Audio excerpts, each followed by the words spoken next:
and just tell you guys exactly how it is. And you might not like what you're about to hear, but you're gonna need to know it if you're even thinking about starting a YouTube channel. Now, first of all, I did recently hit over 100,000 subscribers. So does that make me an expert on YouTube?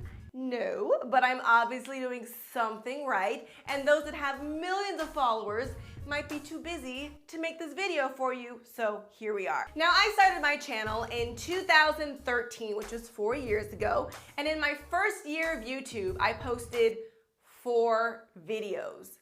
Can you guys imagine how mad you'd be at me if I only posted 4 videos a year? But from then, in 2014, I then posted 14 videos.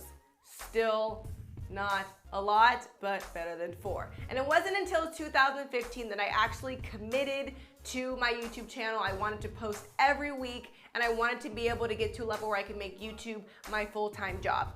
So in 2015, I posted every Sunday, and I posted 47 videos. So there's 52 weeks in a year, so I missed a couple, but that's way better than 4. Which brings me to the number one thing that I think is important when it comes to you wanting to have a YouTube channel, which is you have to be able to commit. Being a YouTuber is not easy. You have to be able to have the time to think of your idea you want to film, actually film it, edit it, and then once you edit it, then you have to promote it on all types of social media. So if you don't have the time, then you don't have the time to make a YouTube channel. There is a lot of work behind it that I don't think a lot of people keep in mind. Which brings me to point number 2.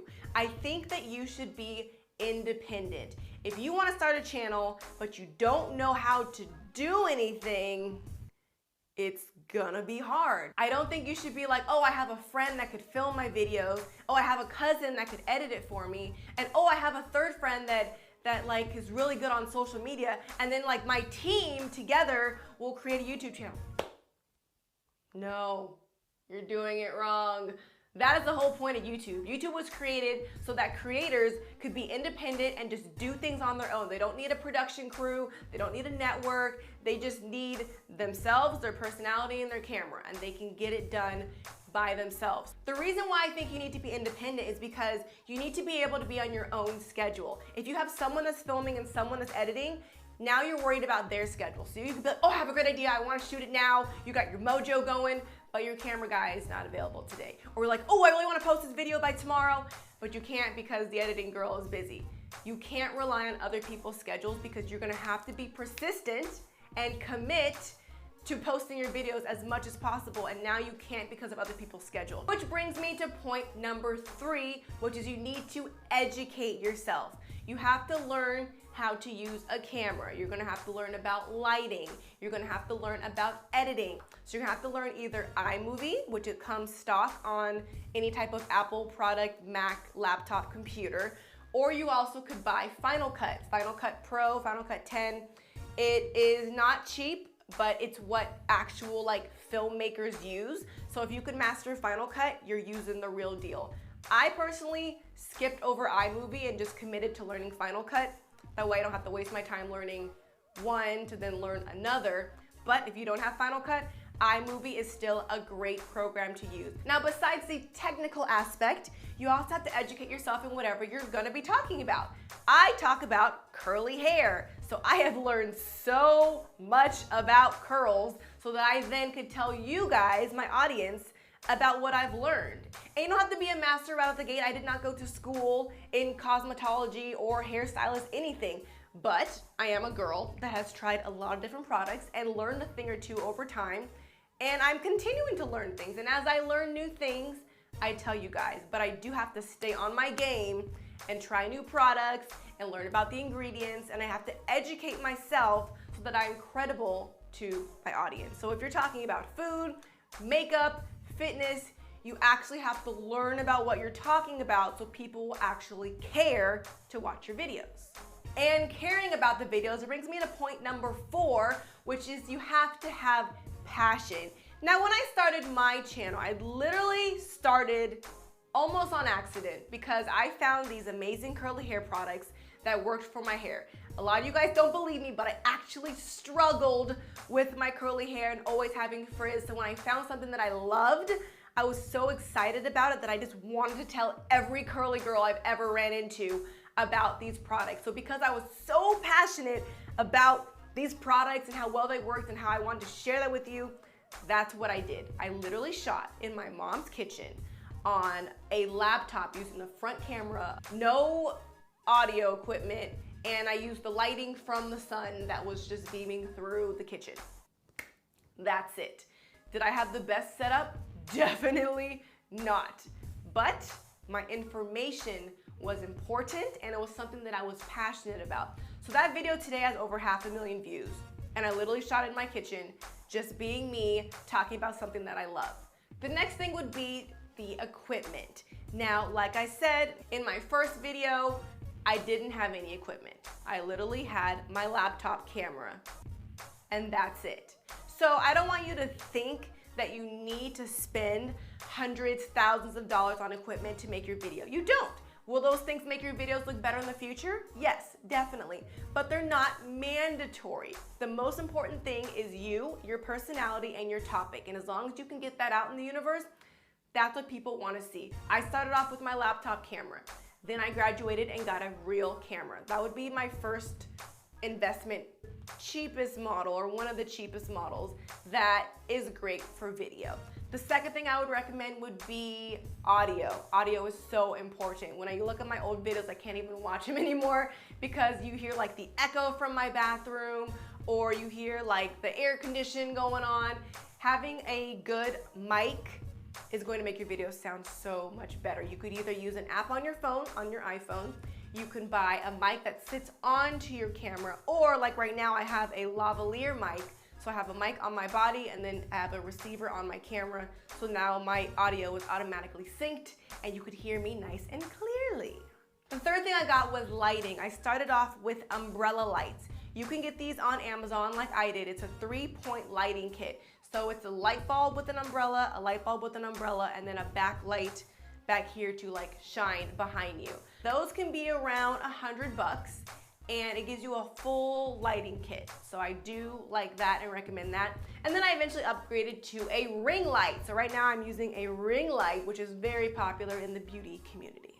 But if you don't have money for lighting, if you could find just a nice big window, natural lighting looks amazing, especially for beauty videos. Another thing that I absolutely love is my little remote. So with this remote, I can change the focus and or push record and stop from a distance. So if I'm sitting behind all of my hair products or makeup, I don't have to get up and actually push record. I can just go boop, boop, and be done. This is a lifesaver and I'm surprised I haven't lost it yet. My videos have greatly evolved from my videos 4 years ago, and I've gotten my equipment over time. Don't just think you have to go out and buy everything to become a YouTuber tonight. Just buy what you can and eventually upgrade when you can. And last but not least, something that I think that you really need to have a YouTube channel is confidence. There will always be YouTube and internet trolls. There will always be bullies. There will always be people that are just bored and have nothing to do but leave negative comments on your hard worked video. So if you're someone that gets easily discouraged and might just live each day crying about these negative comments, I might suggest waiting until you could build up your self-esteem to the point where you know you love yourself and it doesn't matter what anybody else has to say. You will get 100 amazing, beautiful comments on how they loved your video, and you'll get that one comment that was like, this video sucked. And although you have all this nice praise, all you think about is that one stupid comment. But you can't let it bug you. You will always have haters in life. A young philosopher once said, if you ain't got no haters, you ain't popping. And it's true. If you're not doing anything cool, they're not even gonna waste their time to say anything. So take it as a compliment. They still came on and gave you a view, and you probably got paid for that view. So thanks. And once you get a bunch of loyal subscribers, like I have, my subscribers go hard for me. Like, you could say something and they will attack you for me. And I'm just like, well, shouldn't have messed with my crew. You shouldn't have messed with my crew. And that is definitely the best part about having a YouTube channel, is having your loyal subscribers, people that always leave you comments and then they write you and they tell you how you've helped their lives, and it just motivates you to keep going. It motivates you to commit, to educate, to be independent, and to do all the things that it takes to be a YouTuber. So those are my main 6 things I think you should keep in mind before even starting a YouTube channel. So when starting your channel from zero, from scratch, it's really important to just be real with yourself, because one of the things you don't have to leverage off of getting subscribers, whatever you want to grow your audience, is you don't have social proof. So you're going to be missing a huge aspect of like the elements of trust, right? Because when someone subscribes to you, they trust you with all their clicking abilities. So it's super important to understand that you're going to be missing a huge pillar. Just because you're starting from zero, it doesn't mean you're qualified. It just means like we have to replace it with something really strong. So whether you're a music artist that's trying to grow your fan base, whether you are a content creator doing photography, trying to grow some more clients, and you're just doing YouTube for fun as a vlogger and you just want to make some money with YouTube AdSense, like these are all valid reasons, but it comes down to 4 things. I want you to sit in your chair, grab a snack, do whatever it takes for you to pay attention, because I want to know, when you think about YouTube subscribers or growing a channel, do you think about growing views and subscribers first, or do you think about your watch time and your audience retainment? Probably listen here, guys. Your traffic sources or your watch time is so much more important, because that will tell YouTube whether to push your video or not. And what I mean push is you just want to be friends with the YouTube algorithm, which decides whether to recommend your video or to put it on, trending and all that. That's how you get in front of the audience you want to reach. So you need to focus on those 2 things and stop setting goals that are not obtainable. For example, 100,000 subscribers. Like if you're starting from scratch, focus on what actually works, which is watch time. Focus on your traffic sources, and we're gonna help you increase those 2 things. If you haven't already, make sure you like this video and hit the red subscribe button. It's gonna truly mean the world to me, and I just really appreciate it. You can join the best fam squad on earth if you do so. Oh, I am not a film writer, I'm not a producer, but I have learned a few things that revolve around Hollywood and production, over a few friends that are in the industry, and it just makes sense, guys. If you're going into creating a piece of content, it needs to be good. I don't think you understand, when you're starting from zero, you're depending on either talent and or hard work. If you have neither, it'll be harder to grow. So I know not everyone's a film director, but if you can honestly get expertise from someone that can actually design a video that can help you, it will tremendously grow your business, because ideally you need to have beginning, middle, and end.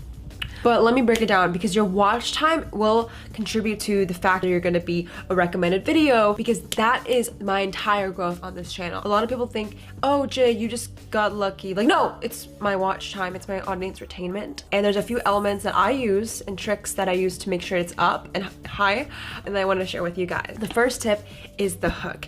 Make sure your hook is compelling as frick.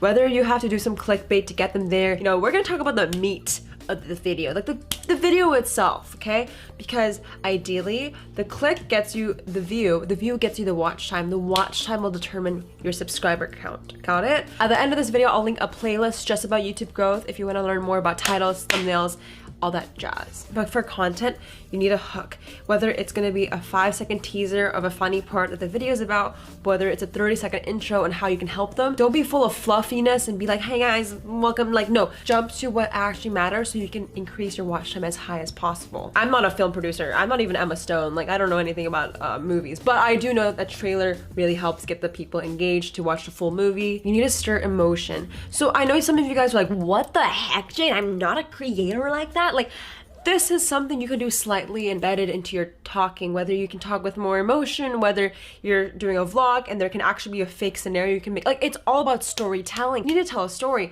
I'm not a film producer, but I do know there's so much importance in getting people to stay to the beginning, middle, then end. If there's not a tension part where there's a problem or you're able to overcome a failure or fear, it's not gonna be easy to get everyone to go to the resolution. This is why people don't walk outside the movie theater when the movie's playing, because they're so like compelled, like it's their intention, because they have a beginning, middle, end, unless the movie was shitty and they're gonna walk away. I don't know why, I was just thinking about movies, but you can treat it as a production like this. The biggest thing is you need a strong call to action. You want to refer people to the next video. When you're starting from scratch, listen here, okay?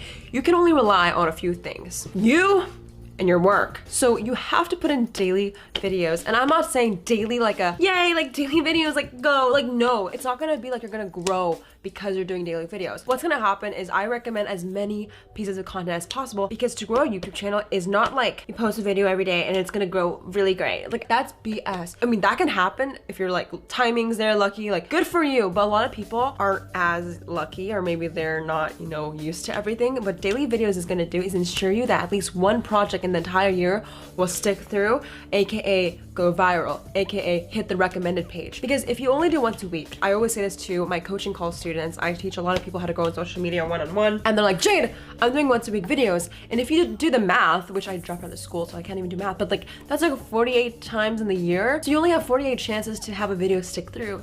Whereas if you do every day, you have 365 days. Yeah, that's pretty good. So that's my biggest thing. For small channels, if you don't have money for ads, if you don't have money for a nice camera, nowhere did I say you need all this. It will speed up the process, but you can milk the audience you have. Milk it until you can milk no more. What I'm saying is post every day, engage, like, comment. There's so much hustling when you have nothing. That's what I did for the first 7 years of this channel. You never saw the milking process, you know. I have a lot of people that I talk to that are complaining and sitting down that they can't post more videos. If you can't, hire someone to do it for you. Okay, that's all I have to say for today. There's just so many elements you have to do all at once. If it's overwhelming, focus on content first, then do marketing. Growing a YouTube channel incorporates 3 things, okay? It's just, are you branding well? Does your name come across everything? Are you consistent? Is your content good? Are you actually talented? Do you make sense when you talk? And the third thing is distribution. You need to distribute everywhere. Are you DMing people? Are you in FB groups to promote your video? Are you placing ads? Are you trying to message little kids on to watch your video? Making your mom watch it, your dad, your sister, your dog, anyone you can possibly distribute it to, do that. In the first few 100 subscribers are the most painful. Trust me, it is so painful, sitting there waking up with nothing, but you need to be patient. Give yourself 12 to 36 months, not 36 weeks, okay? All right, guys, I hope you enjoyed this video. I love you all so much and hope you have an amazing day.